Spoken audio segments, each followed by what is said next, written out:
anatti hin bu'iinaa. Akkan itti hubadhe amantee kiyyatu duraan dogoggora. Otuun beeka ta'ee maafan daandii dhiisee qoraattiitti gora. Maafan of madeessa maafan quboof mura. Duratti otuun beekee saqaaqanii ilaalan ilaalcha jadalgaa. Silaa gogaa namaa irratti qaawwa baay'een arga.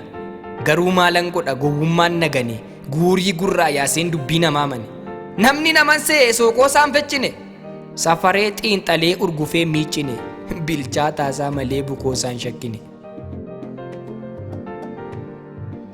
Otuun afaan banee jiidhummaa isaa sa'uu booda keessan arge namni hongee ta'uu.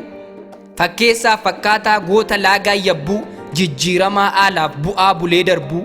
Kan waan jedhe yaanne kan laphee waa hela kanarra qamadii yoo bule baaqela kan waadaa dhaabbatee kunuunseen guddifne kan dhugaa faarfatee hojjetee mul'ifne miidhaga faaniitiif arrabni masaanqoo huuruun lafa jalaa mallakkan daaqqoo kan faanni hin beekamne kan ejjetan qabne akka obboof jabanaa kan qaamni gamasii kan qalbiin gamanaa warri mormii qabdan na dhiisaa jarana qilleensa gammoojjii maalan nama mana.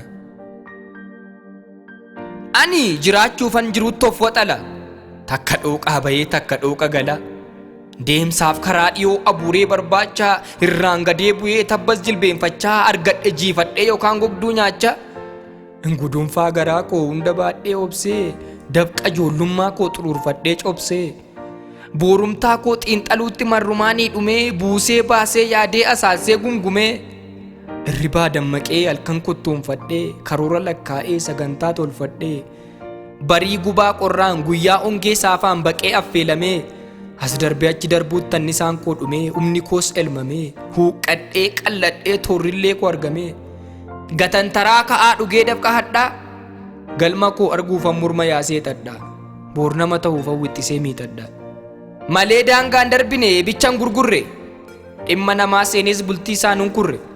Nyaadhee quufees ta'e yoon bulees agabuu an jaalala malee jibba namaan qabu. Milkiin koo maseenee anatti irratee anattillee qaawwu du'a namaan fedhu rakkachuu isaa nawwu yookaan dhimma saru yookaan in abaaru tokkoon tokko caalaa nama kan ta'e hunda walqixxeettan laala. Arras akkuma sana waan an beeku hojjechaa suuta qalbii godhee tarkaanfii koo eeggachaa isan qabu dhugee isan qabu nyaachaa madaa koos irruu koos ofuma koo baachaa.